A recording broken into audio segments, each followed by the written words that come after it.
welcome back to Pop Culture Warrior. I am so excited. Oh, do I have a good show for you tonight? Oh, where do I even begin? Where do I begin? All right, I got to do this right. This is worth it. We got to nail this. My guest tonight is an amazing producer, writer, and Emmy-nominated actor. His first big role was that of Mike Barnes in the 1989 classic Karate Kid 3. Since then, he's been a mainstay in Hollywood, appearing in a number of TV shows and movies, including 55 episodes of Sunset Beach, 78 episodes of Youthful Daze, 140 episodes of General Hospital, and he's played Deacon Sharpe across both The Young and the Restless and The Bold and the Beautiful, a whopping 972 episodes over the last 23 years. He's also the executive producer, writer, and star of the Emmy Award-winning show Studio City. And as if all that wasn't enough, he's also an accomplished writer, having written books like The Modern Gentleman, Success Factor X, Way of the Cobra, and now its follow-up, Welcome to the Kumite. Enough teasing, guys. Everyone, please give it up for our amazing guest star tonight, Mr. Sean Kanan.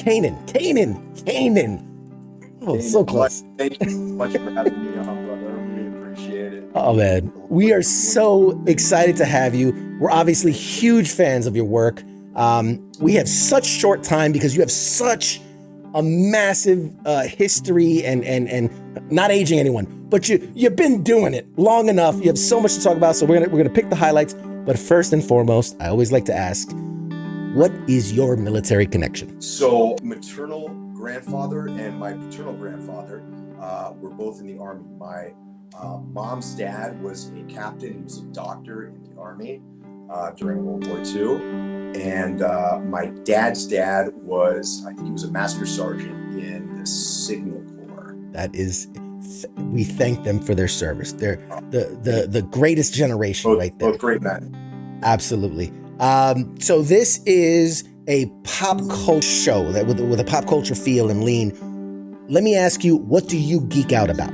So I can't tell you who it is, but I just found out that somebody who is an actor from my childhood is going to be coming on a show that I'm working on, and I'm specifically working with this individual, and so I'm geeking out on that. What I really geek out on though is Star Trek, the original series. Oh wow, okay. Any favorites come to mind? Any favorite episodes, actors? Now here's a great story. One time my wife and I were in a restaurant having like an epic brawl, right? We're arguing in this booth, and all of a sudden I go, stop, fight's over. Shatner's behind us. And Shatner was sitting right in my eye line. So actually, when you think about it, William Shatner was creating world peace at the moment. So yeah, I'm kind of a Star Trek nerd. Okay, man, we appreciate that. I think we can get behind that, absolutely. Also, don't forget, guys, we're live right now, so if you have questions for Mr. Sean Kanan, make sure you put them in the chats and we'll get them to him.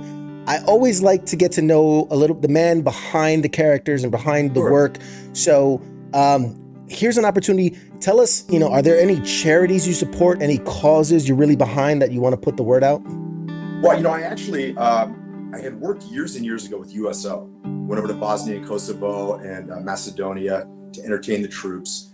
And about a year ago, I spoke to my publicist and I said, I'd really like to get back involved with it. I do stand up. And so, you're always hearing about these comedians going to bases around the world. And I was like, that sounds great. Nothing like entertaining a bunch of people with M16s. But I thought, and so I just did 2 PSA for USO, and I'm going to be doing a couple of events with them, and hopefully that's going to grow, and I'm going to be able to do more and more. Very involved with anti-bullying, specifically with an organization called Buddha Bullying. My wife and I were both active at the local animal shelter. My attitude is I try to never say no. If I can do anything, I do it. I'm not the poster boy for any one specific charity. I just try and say yes a lot. That is, I'm just taking it all in. That's so beautiful. I love it. That's so awesome of you to do that. And I was gonna I didn't know if I should mention them. Do you do comedy? Because you have all these accomplishments, and I'm somebody that I've done stand-up comedy as well. So I'm like, I don't know if I should put that out there. I don't know if he wants to, but I'm so glad you did, because that's awesome that you do that. Yeah, I got a bunch of shows coming up with, Craig Shoemaker, the Love Master. Yeah, I got a bunch of Greg and I are going to be doing together next month. And, I love it. I don't have the opportunity to do it quite as much as I wish I did, because I'm Busy filming most of the time. I have a booking at the New York Comedy Club in July in Stamford, Connecticut. So I have stuff coming up, but it's something I just love doing. I've seen the advertisement, Comedy Dojo. Comedy Dojo. Great title, by the way. Awesome. It's always in the name, man. It's always in the name. Right. I don't know if this isn't our usual color scheme, but we really wanted to hype, the yellow, the red, go with the Cobra Kai colors and the Karate Kid colors. So this is all for you. This is all we put on this display for you. I appreciate it. Thank you. I'm glad you appreciate it. So a little bit about your background. So I know that you were born in Cleveland, but mostly grew up in Newcastle, Pennsylvania. You graduated high school, went out to LA, went to UCLA, graduated with a BA in political science. What I want to know, where and when did the passion for acting start? Because obviously, moving to LA, that's the key. Like, he had that idea, but when did it really start for you? Well, I'll tell you, I talk about this in the introduction of Welcome to the Kumite. So I was one of like 5 Jewish kids in my town, which was kind of a hard scrambled Western Pennsylvania steel town. And I was chubby and I had glasses. I mean, not exactly the trifecta for population. And, so I found myself early on the target of bullies. And I eventually found my oasis, my sanctuary, which was the local movie theater. And so, Clint Eastwood as the outlaw Josie Wales and Rocky Balboa and Obi-Wan Kenobi, they were my first mentors. But they also planted the seed, inside of me for a love for film, which eventually turned into a love for acting. So early on, I was really mesmerized by the transformative powers of film. And I was in some plays and stuff like that when I was a kid. I wasn't like a theater nerd.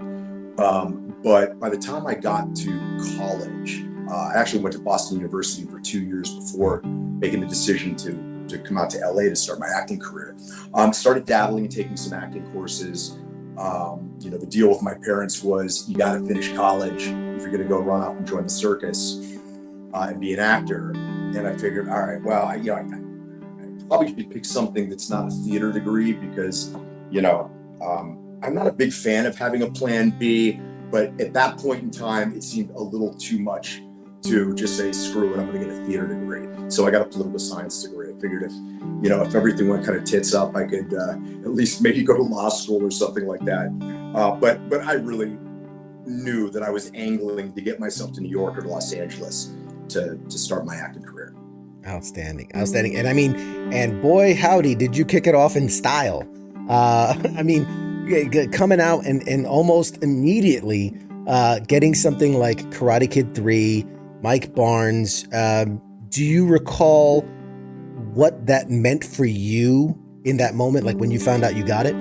Well, it was one of the most tectonic moments of my life. I mean, the earth moved for me. I recognized that this was going to, if I didn't screw it up, this was going to change the trajectory of my life because I was becoming a part of, this world famous franchise. And, how I got the role, I've told the story many, many times, and probably a lot of your viewers have heard me talk about it, but I got it from an open call. And martial arts teacher, Sensei Fumio Demura, who was head of all of our martial arts schools, was also Pat Morita's stunt double.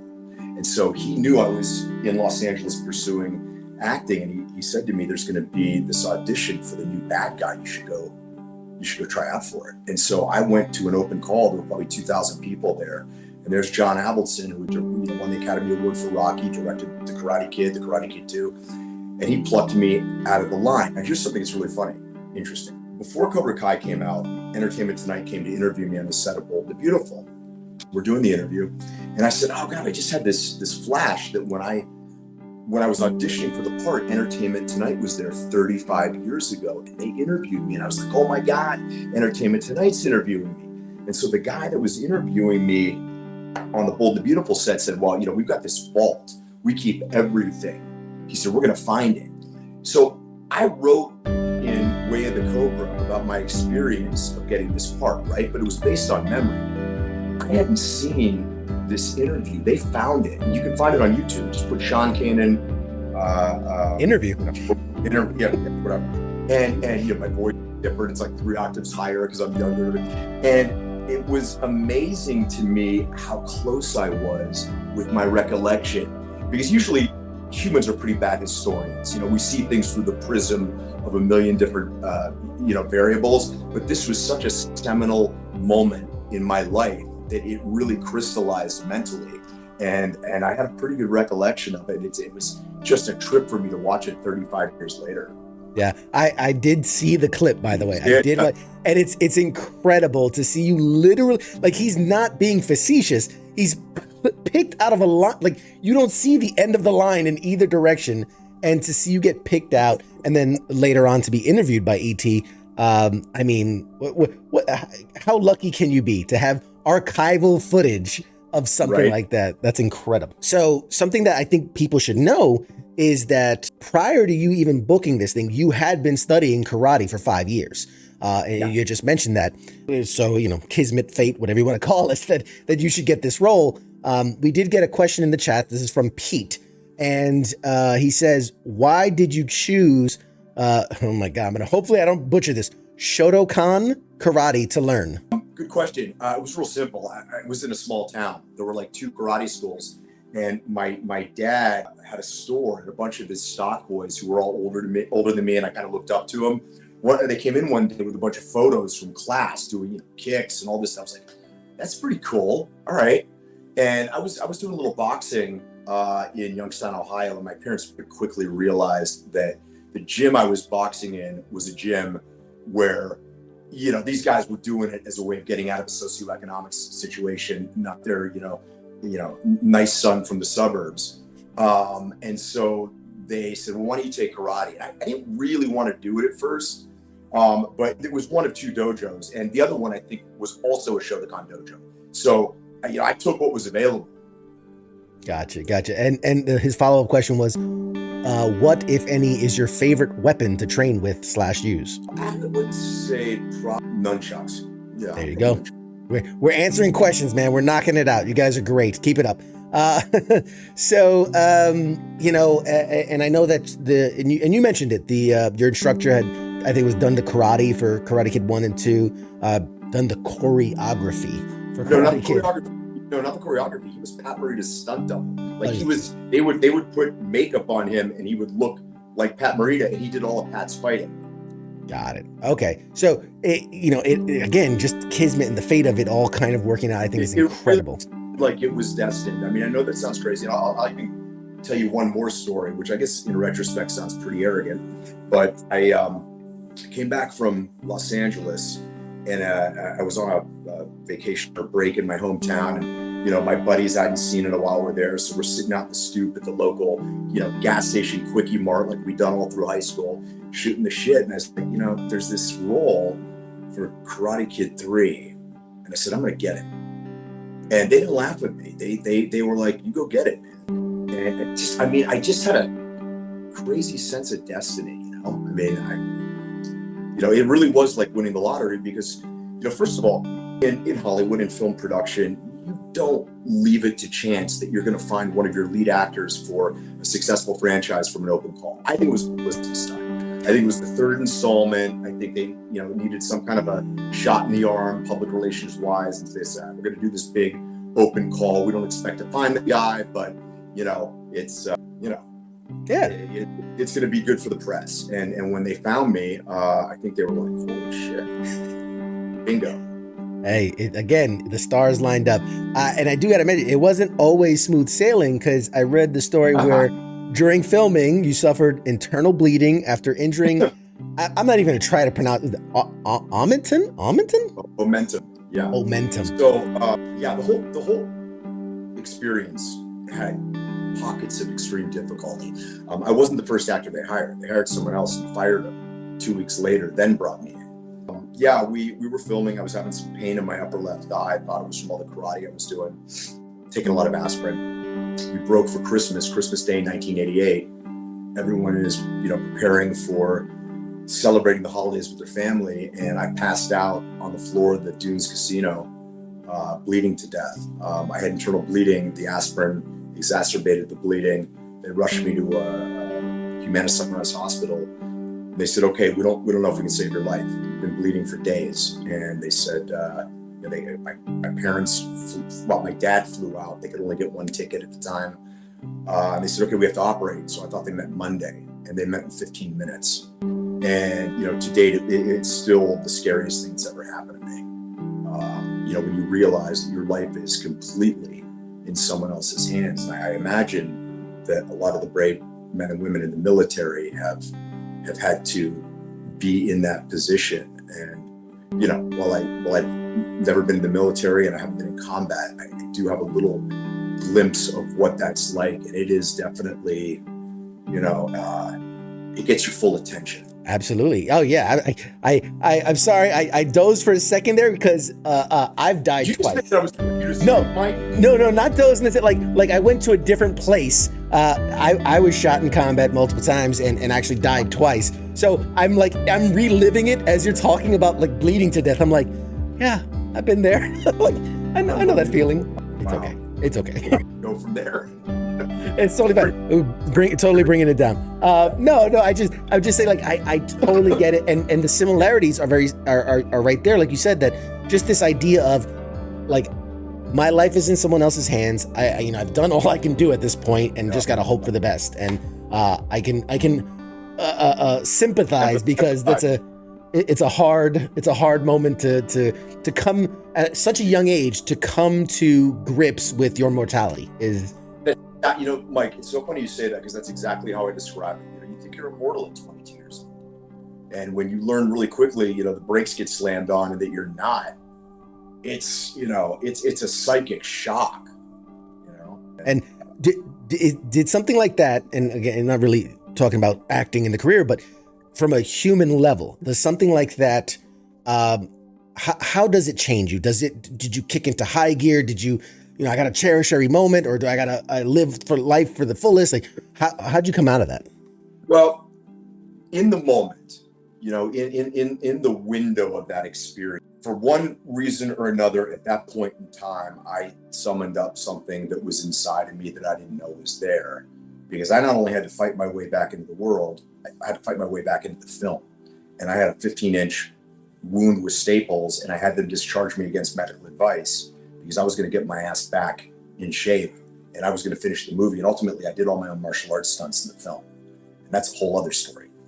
But I don't know that right away I put together what the lesson was. But now, as a mature guy, the lesson that it taught me is, the story of the Chinese farmer, we shall see.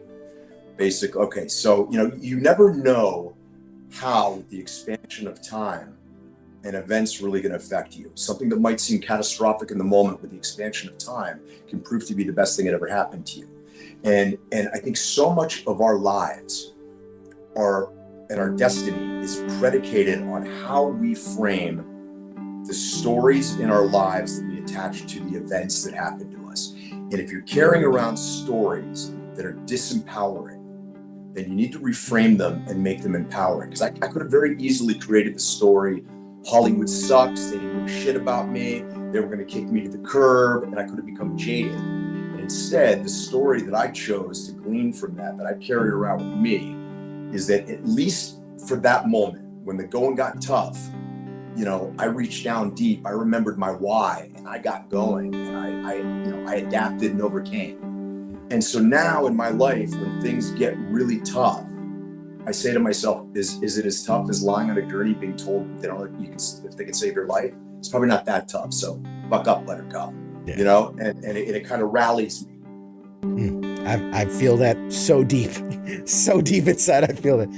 And shout out to all. I was in Walter Reed, the Army Medical Center for years, and all these wounded veterans who had that same thing of like, Right. This could be the worst thing that ever happened to me, or it could be the starting of something completely different. Yeah, you know, there's this famous story. I mean, probably a lot of people have heard it, but it's a story about two twin brothers. And so there's a journalist, and she's in Skid Row, and she's on the ground sitting next to a homeless guy, and she says, "How is it that you came to this place?" And he said, "I had a father who drank bottle after bottle of whiskey day after day, year after year. He beat me, he beat my mother, and he beat my twin brother. How the hell else would I have grown up?" And she was so intrigued that she wanted to find the homeless man's twin brother. And when she found him, it was nothing at all what she expected. He had a beautiful home, he had a loving family, he'd been a doctor for years. And she said, "How is it that you grew up and avoided this other fate?" And he said, "Well, with a father like that, how else would I have grown up? I would never touch a drop of alcohol." So you have two individuals, identical circumstances, very different stories attached, completely different trajectories for their destiny. And it's all about how we choose to frame the events in our life. I know it's easier said than done. I mean, I know, you know, when something really crappy happens, I'm not saying it doesn't take a minute to get there, but I guess the choice to perpetuate being a victim of anything is just that. It's a choice. You know, there's a lot of people that get bad beats in this life, right? And in the moment, they are indeed a victim of circumstance, but how they choose to move forward, you know, makes all the difference. You're preaching today, man, and I appreciate it. I love it. People need to hear this more often, so thank you. People need to buy my books, and it's not because I'm selling books. I mean, look, you know, you go on podcasts and when you have a book, and that's what you do. You talk about your book, and you want to sell your book, right? And sure, I want to sell my book, but I honestly believe that the information in these two books has the ability to absolutely 1000% transform people's lives. And I know it does. It did it to me. You know, when I started writing one of those books, I was 45 pounds overweight. You know, I was drinking heavily. I had no prospects for work. And those books contain the strategies and philosophies that I used to rebuild my life from the ground up. And I'll tell you what, if you get the book, you don't get anything positive, you call me and I'll give you your money back. There you go. And we're going to touch on the books. I'm going to wrap up I'm going to do the acting stuff, but I definitely want to talk about the books because I am just blown away by what you've put in those books. So we're going to talk about that. I have to ask, you have a very quotable line in Karate Kid 3 screaming, "Your karate's a joke," you know? Right. I love that line so much. Because it's such a thing a teenager would yell at another teenager as an insult. Do you get a lot of people yelling at you, "Your karate's a joke," or anything like that? I get it all the time. And you know what? I think it's the sincerest form of flattery. I love it. There you go, people. If you see him in the streets, yell at him in his face, "Your karate's a joke." You might get punched. I don't know. It beats the hell out of 7-year-olds coming up and kicking me in the shin for beating up Daniel's son. That happened for a while too. Oh, wow. Okay. That, yeah, you're right. When, let's go back a few years. You're pretty far removed, let's say 25 plus years from Karate Kid. When you first maybe became aware that Cobra Kai was becoming a thing and you hear, it was going to be a YouTube exclusive and things like that. Were you thinking at the time, maybe one day they'd call me up, or was that ever in a thought that could happen? Sure. Absolutely. I was very exuberant about the possibilities of joining the show at some point, and it took a while, 5 years, but they finally put me in. Coach finally put me in the game, and it was well worth it. The wait. Yeah, and I do love your arc, by the way, in that it's so easy to go, well, he was a villain, let's bring him back as a villain, but this idea of hey man, some people grow the hell up, right? Some people put that shit behind them. I got to play the best of both worlds because we see Mike Barnes is now kind of a civilian, and he's smoothed out some of his rough edges, and when shit hits the fan, we see the bad boy still lives inside of him, and he can summon it when he needs to, which was a lot of fun for me. I bet. One of the questions that was in the chat was, do you still practice? Do you still practice karate? I do still practice. I need a lot of practice. I'm not a black belt. I had stopped at one point, and I am working towards it. But tried a lot of different styles. So I always like to joke that I can get my ass kicked in about 5 styles. But, you know, I've kind of had a smattering of a lot of different things, but it's something that I love. And, you know, for me, the physical aspect is definitely important, but equally as important, or at least I say equally as important, is the essence of what it means to be involved in martial arts. You know, the confidence, the humility, the empathy, the structure. Yeah, all of that stuff has had a profound effect on my life. And, you know, I've used that as the framework for my books. You know, in my books, I'm the sensei, your students in my dojo, and the chapters are divided into belts. And so, yeah, it's had a profound effect on me. Absolutely. And now we'd be remiss to say you have had I can't even call it above a legendary career when it daytime soap ops. You know, you've done, you know, was it General Hospital and Days of Our Lives, or I'm sorry, not Days of Our Lives, Bold and the Beautiful, Young and the Restless. And one of the questions was, which of those do you miss more? Well, I'm still on the Bold and the Beautiful, so that's you know, I get the honor and pleasure of doing what I love very frequently. Bold and Beautiful is the #1 daytime show in the world. It's syndicated in over 40 countries. And, you know, I still have my show that I created, Studio City on Amazon Prime, and, you know, Cobra Kai. And so I've been busy, which is great. It's funny, I was listening to you read off the statistics of how many shows I've done. And those are actually really, really wrong. Because I've done over 500 shows of General Hospital, and I've probably done 1,500 shows of, I mean, it's like, it's crazy. I mean, you know, people ask me, they say, can you remember when your character did this? I'm like, no, I mean, sometimes, yeah, but, you know, you do like 2,000 episodes of daytime television, and, you know, sometimes I blend the shows together. They'll ask me about okay, that wasn't on this show, it was on that show. Yeah. But I'm very blessed and fortunate to be able to do what I love consistently. You gotta talk to your people. Someone's got to update the IMDb, the wiki, all that, because all that information is out of date. Yeah, I know, right? I totally get where you're coming from, because if you said, hey, do you remember 8 years ago when you walked across the street and you said hi to that guy? Like no, who remembers that? Like it's the same thing, you know, when you're doing thousands of these episodes. So that nullifies my next question, was going to be like, you know, based on IMDb, you're like close to getting 1,000 episodes in. We're gonna make the push. You're gonna make it, but way over there. Now I will say, so I can say this with certainty. You've been doing this. My God, was it the Bold and the Beautiful? My God, I keep getting all the acronyms mixed up. For almost 23 years, and I was curious because I'm like, man, that's a long time. Since I think it was 2000. One of the shows was 2000. One of them was 2009, something like that. I think I came on Bold and Beautiful in 2000. Yeah, I've been off and on that show half a dozen times. So it's not like I've been on steadily since then. I've left and done a lot of other things and come back, but it really is my home on television, and I love working on the show. Exactly. And so it made me curious. So I looked up a list of, you know, like longest running, you know, people who've played the same character in a daytime soap, and because I thought, okay, 23, you gotta be up there. I was blown away. No, not even close. I think the actor who's at the longest running.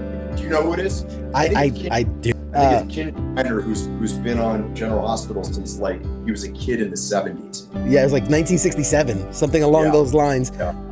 But yeah, it was, I think the record was like 37 years playing the same character. You know, Bold and Beautiful, we just had our 35th anniversary this year, and that's not even close to General Hospital, which is having its 60th this year.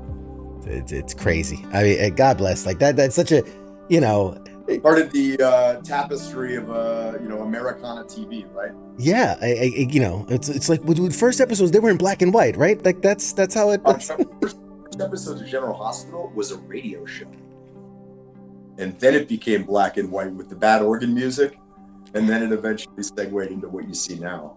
It's incredible. It's incredible, the history. And you have such a large, maybe not the largest, but you have such a large, you know, role in it.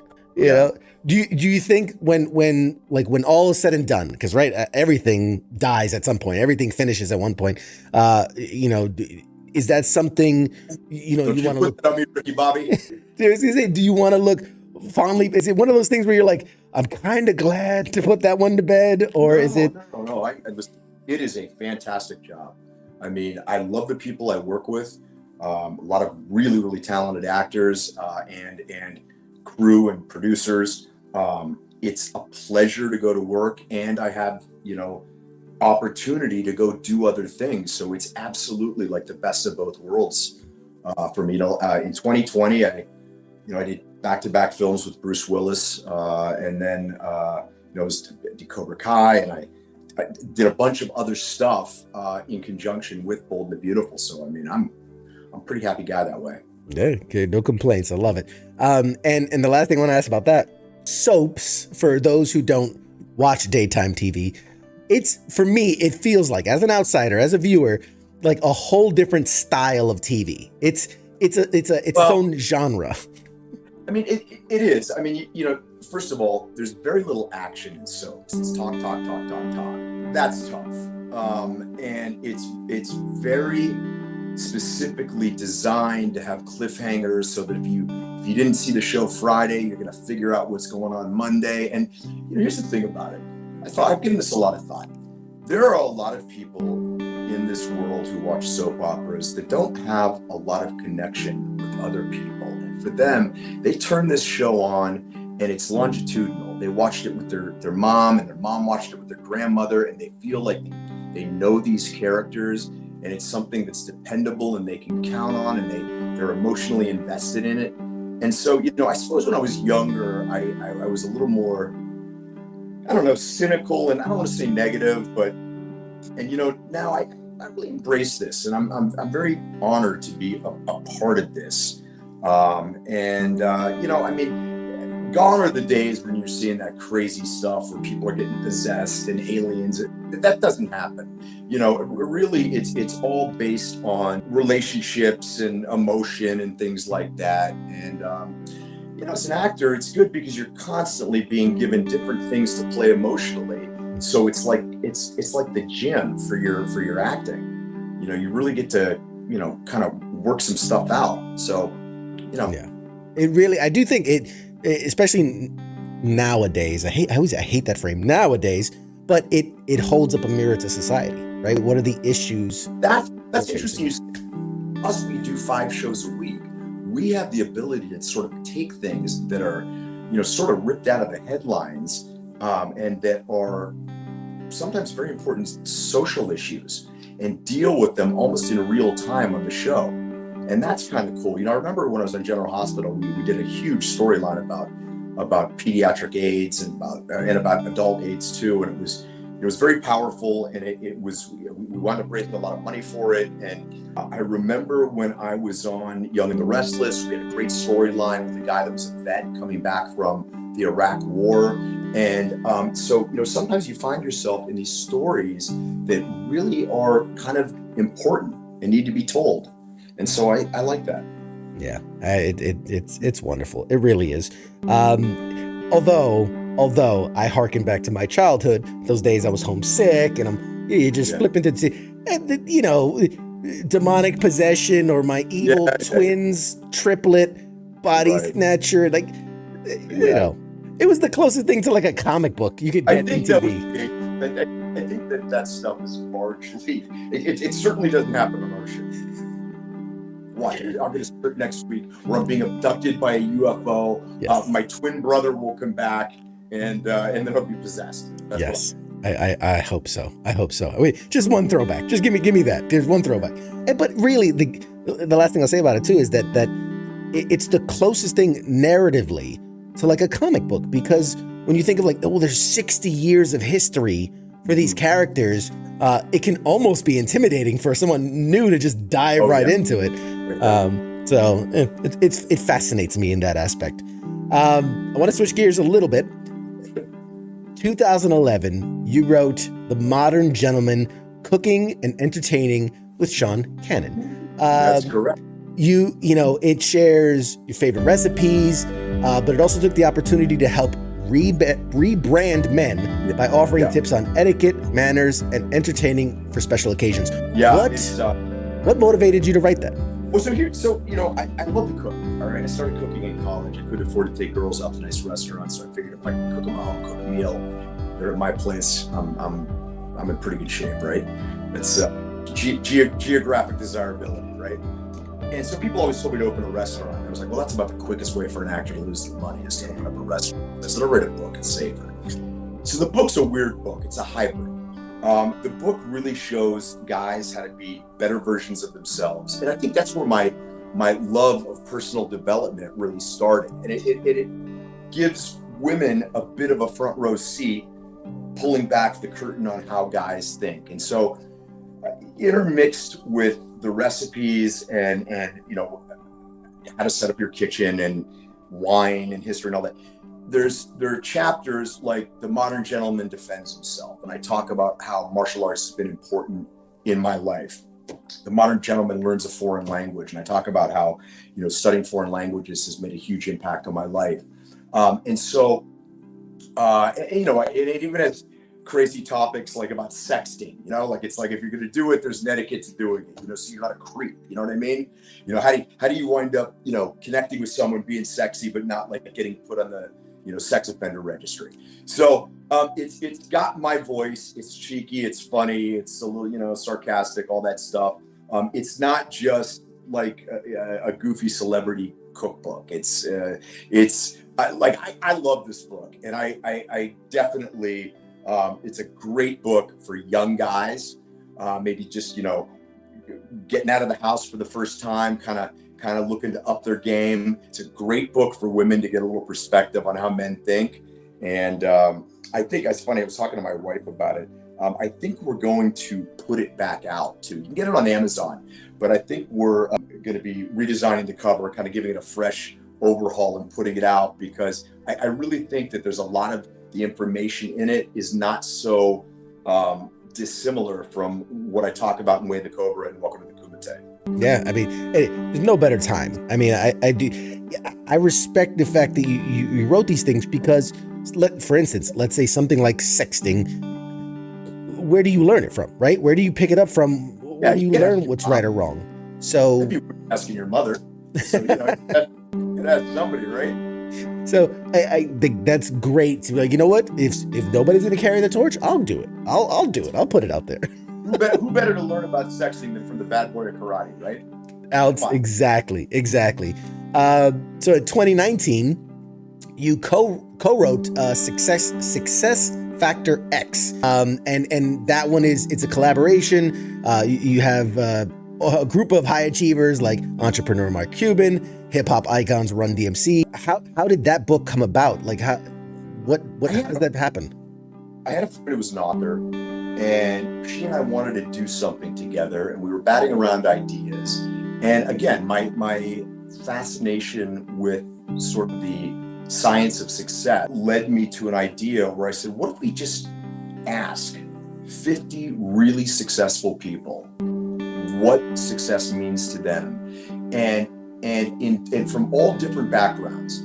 And then won't it be interesting to see what the common denominators are? So you take a guy who, Larry Walker, who's a Hall of Fame baseball player, and you take Daryl McDaniels, founding member of Run DMC, Mark Cuban. Ostensibly, they don't have a tremendous amount in common other than the fact that they're very successful, wealthy, etc. But you start seeing that a lot of these individuals do the same things to achieve their success. And it made me think of something that my acting teacher said to me years and years ago. He said, I've got more in common with a successful plumber than I have with an unsuccessful acting coach. And I kind of pondered that, and I realized that in life, whether you're a soldier, or, whether you're, whatever you do, there's certain benchmark things that you have to do if you're going to be successful. And I think the base, the very first thing, is that you must act with character. Character's everything. Integrity is everything. You can be really talented, but if you don't have character, you're going to be hard pressed to achieve success that's lasting. And if you have talent, but you don't hustle and you don't grind, then you know what? Hustle will beat talent when talent's lazy. You know what I mean? So there's certain things that you have to do. You have to, do what you say what you mean. Go out of your way to help people. Bring value to every situation. One of the things that almost to an individual, all of these people said when asked what one of the greatest things about being successful is and what one of the secrets of their success is, they said, it's my ability to help other people become successful. And for me, I find that one of the quickest ways to get what I want in life and be successful is to help other people achieve their dreams without any ulterior motive. Oh God, preaching to the choir. Oh, are we getting too dark here? The sun just went down, and I'm noticing it's a little dim. It's a little bit. Light on. Go for it. While you're doing that, people, please, for God, listen to the man. This guy is spouting the gospel from up on high. We don't know each other, but I live by almost all the tenets you're talking about and doing for others. It is so true. I help teach veterans stand-up comedy, and wow. You see these guys that are so talented. You're like, if you tried a tiny bit, you would explode but the laziness. And then you got the guys that they get the concept, but they grind and they try and they hustle and they go out and they have. You get better. You get better. You might not. You might not be able to teach somebody to be great. Okay, I do believe that there is a certain something that people that are creatives and artists and performers, you got to have at least the embryo flash of electricity to build on, but you can learn things and become better, especially in comedy. You know what I mean? There is something to be said for going out and just bombing, but grinding through it and knowing what that feels like, knowing you don't want to do it again, knowing that you can handle it if it happens. You know what I mean? Going back to the beat lab and tuning it up. But I was going to tell you, before you guys think that I'm like levitating on some mountain in Kathmandu, 3 feet above the ground, contemplating my navel, I've made every mistake in the books that I wrote 12 times. That's, what is the thing about, why is the devil so smart? It's because he's so damn old. You know what I mean? He knows that's what it is. So, for me, if I can help my readers avoid some of the well-worn pitfalls and traps along the way, but still getting them to do the work so that experientially they're growing, that's what it's all about. So at this point I'm going to do the gratuitous plug. If you do want to get either of the books, you can get them at wayofthecobra.com. And ladies and gentlemen, I ship all over the world, so no excuse not to get it. And I will get it out to you. And I'll tell you what, nothing would make me feel better than knowing that I'm able to bring a little bit of joy and happiness and help all of you make your lives better, because you do so damn much for all of us. So true. One question was, is it available on Audible? It is not available on Audible yet. I will tell you why. I recorded, Sean decided that he was going to be his own sound engineer. Not so much. So I spent days recording this thing, and I'm like, it sucks. There's noise everywhere. So I got really frustrated, and I said, rather than try and do it again, I'm going to put it away and I'm going to write the second book. So I wrote the second book instead. But one of my goals this year, and I still have time, is that I'm going to get the audio book for both Way of the Cobra and Welcome to the Kumite. You can get Way of the Cobra on Amazon, also as an ebook, but you can only get the sequel, Welcome to the Kumite, at wayofthecobra.com. Yes, absolutely. If you don't write a book, maybe the third in the series, I don't know, of these awesome proverbs you have, I've loved every single one of them. You need to do this this ancient proverb book, maybe modern day version of it. The 2 cell phones is better than 1. I don't know, whatever it is. You got to do that because it's so incredible. My God, there's so much, and we're running out of time. Do you ever? I can't imagine you have free time, but do you ever do convention appearances or anything like that? I do a lot of them, as a matter of fact. I will be at a convention in Ontario, California. I believe it's May 21st. I'm checking to see what this damn thing is called. There's so many. It is called Comic-Con Revolution, Saturday, May 20th through Sunday, May 21st. And that's in Ontario, California. I'll be at Terrificon, Unksville, Connecticut at the Mohegan Sun, and that's July, I think it's like July 29th, 30, and 31st. I'll be there. So I just got back from doing one in Dubai. That was crazy. So I do a lot of those. It just sort of depends on what my shooting schedule is. Sure. I'm curious because I'm a diehard convention goer. I love going to conventions. Yeah. The only place I like big crowds. It's just such a good environment.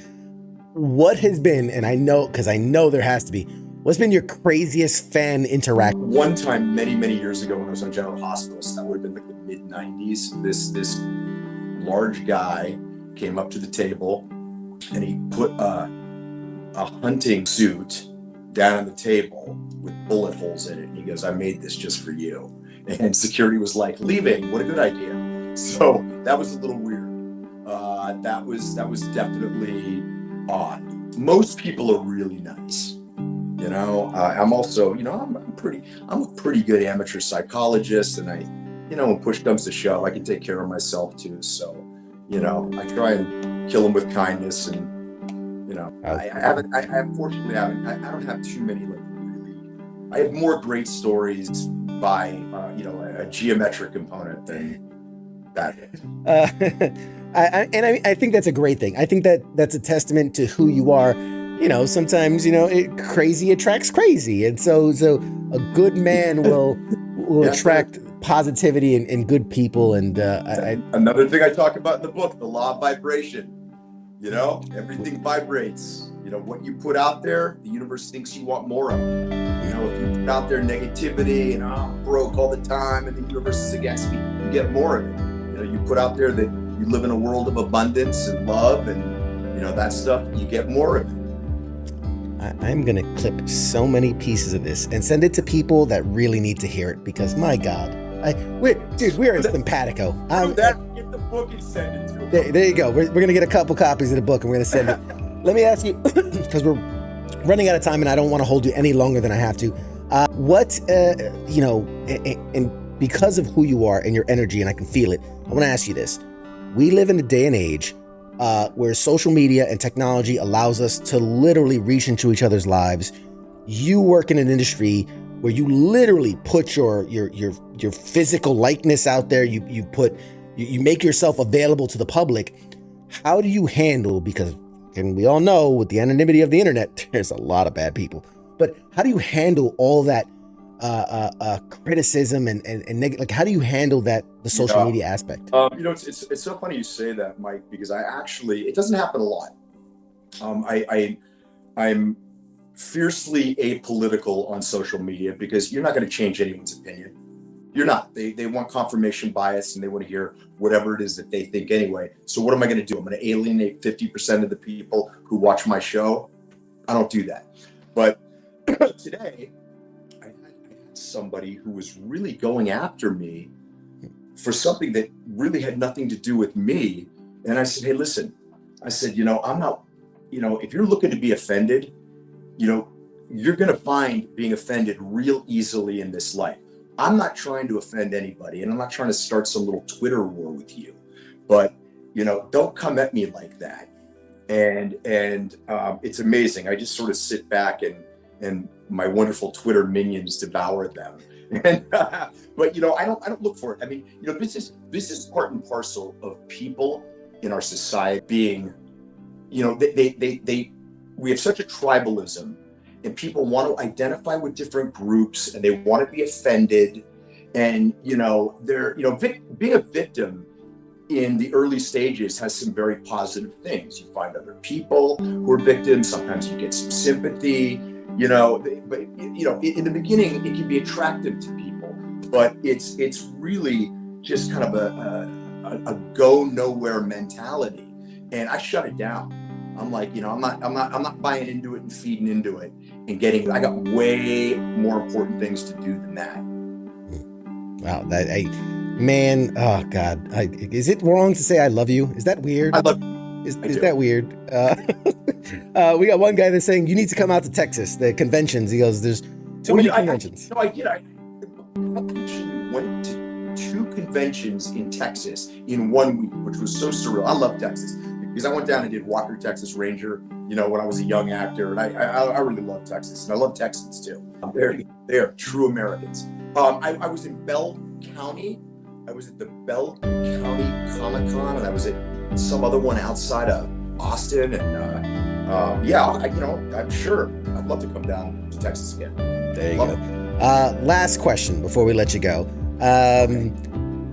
Right? We live in it. Marvel movies, huge. MCU, DCU, all these are huge. Yeah. Are we ever gonna get you? I want to see you in a suit, man. I want to see you in a super suit. Dude, I would throw on some leotard. Sure, yeah. I mean, I love that, man. Who wouldn't want to be a superhero, right? Would you, if given the choice, would you rather the hero or the villain? Well, honestly, that's a tough one, but I'm gonna go with the hero because they tend to be in the sequels a lot more. Yes. That is a practical answer. I love it. I love it. Also, just want to shout out you have a website that's great. Yeah. People can get prints and autographs and all the books, all the stuff. You wanna plug it? You can get my books and everything at wayofthecobra.com. And so I've got a Way of the Cobra Instagram. I'm really trying to build this. Monday through Friday, I try and put out really positive, motivational, inspirational stuff. It's Way of the Cobra on Instagram. If you guys and girls would follow it, I would be really appreciative. And you can follow me, my personal one on Instagram, which is Sean.Kanan. And I always feel like a douchebag saying this, but it's got the blue check mark. And the reason I say that is because you'd be amazed how many people just love to kind of impersonate other people. And, my mother's calling me up going, is this you trying to sell me protein powder? And no, Mom, it's not. You want to buy some? But I mean, so anyway, it's Sean.Kanan, and then the other one is Way of the Cobra, and I'm also on Twitter at Sean Kanan, and I keep my DMs on. I do my best to try and answer everybody, and I just want to say one more time, thank you all so much for your bravery, your heroism, your dedication. Thank you for providing the blanket of security that too many of us take for granted. You are all heroes, and I'm honored just to have the opportunity to talk to all of you. Oh, this has been phenomenal. One of the all-time best ever. Like I said, I'm clipping all of this, and anytime I'm feeling blue, anytime I'm down, I'm gonna play these clips. I'm gonna get hyped. Somebody in the chat, by the way, said Wonder Man for sure. If you don't know the character, look him up. They're fan casting you already. All right. So you're getting that. But Mike, you have my email, Mike. Don't be a stranger. Don't you ain't gotta tell me twice. No, this was absolutely fantastic. I hope we can sit down again in the future, and I would love that. You have such an incredible career, both on TV and film and theater and the books and the comic. There's so much we could talk about for hours, but I want to respect your time, man. This has been truly incredible. I thank you so much. The audience, thank you. Again, okay? Absolutely. Right. Part 2 coming soon. Everyone. All right, guys, I'm gonna toss it to a break and say goodbye to Sean, and then we'll be back with more right after this. Shots.